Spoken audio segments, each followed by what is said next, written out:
back in the 1950s, I had a cousin that worked at the Miami Herald, and on his birthday, August the 25th, he always wanted me to take him fishing. And I said, okay, on your birthday, I will take you fishing. So, and he loved the yellowtail fish.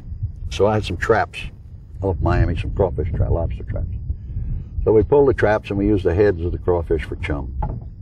And we'd anchor up and we chum with the heads and we catch yellowtails. So the traps were full of lobsters, and it was early yet, still daylight.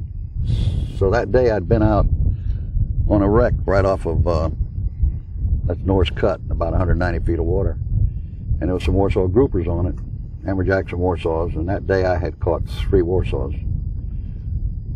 So I had some pinfish in the well too from that day, and I said, Billy, do you want to, and we got time before dark, before we anchor up, why don't we go over there and I'll see if I can get you a grouper, would you like? He said, yeah, let's do that. So I said, okay. So we went over the wreck and I dropped down some pinfish. Fast as I dropped them down, I get an amberjack on. Well, I didn't want amberjacks. I said, well, by God, I know something they won't hit. I said, a crawfish. Let's put a crawfish on there. We dropped down a crawfish, and bang, just getting dark. And he fought this fish to the surface. The first one we caught was 76-pound Cubera snapper. Well, that was great. We thought, gee, one Cubera snapper. Put down another crawfish, bam, another hit. Well, I didn't know how to hook them in. I only had a single hook in them.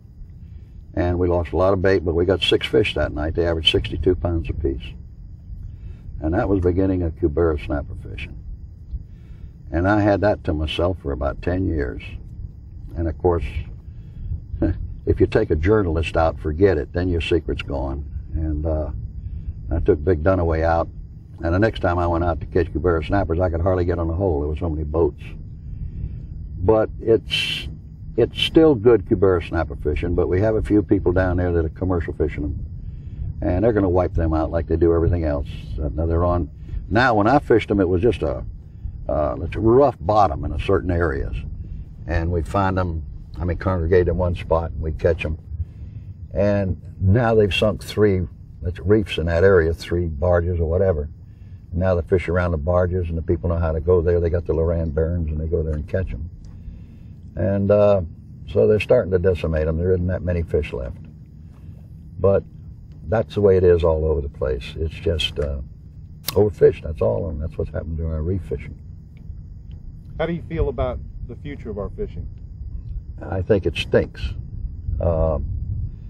Mostly in South Florida.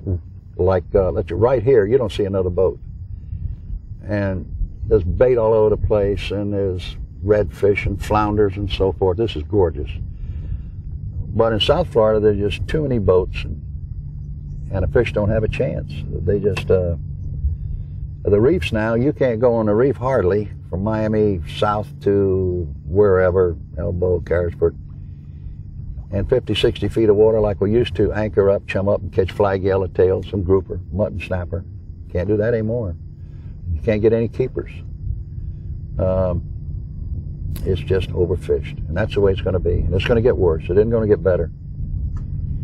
And people now they have no regard, and now we don't have enough law enforcement. I don't care how many laws you make, we don't have enough Marine Patrol or anybody to enforce them. And they keep everything they catch. I don't care, you got limits, you got 10 inches for this, 12 inches for that, 20-some inches for that. That means nothing. If they do get caught, nothing happens to them. They're right back the next day paying $50 or something, and they're out fishing again. And it's a sad situation. There's a lot of pelagic fish. Sail fishing, I think, is probably as good or better than it was 30 years ago. I think the fish average smaller, because our average fish then was around 40, 45 pounds. Now they're less than probably 30 pounds. Your dolphin fishing is still great, and it's going to be your wahoo and your tunas and small tunas and stuff like that. But on your reefs, where the fish live, habitat, now they catch them before they can even breed, I think.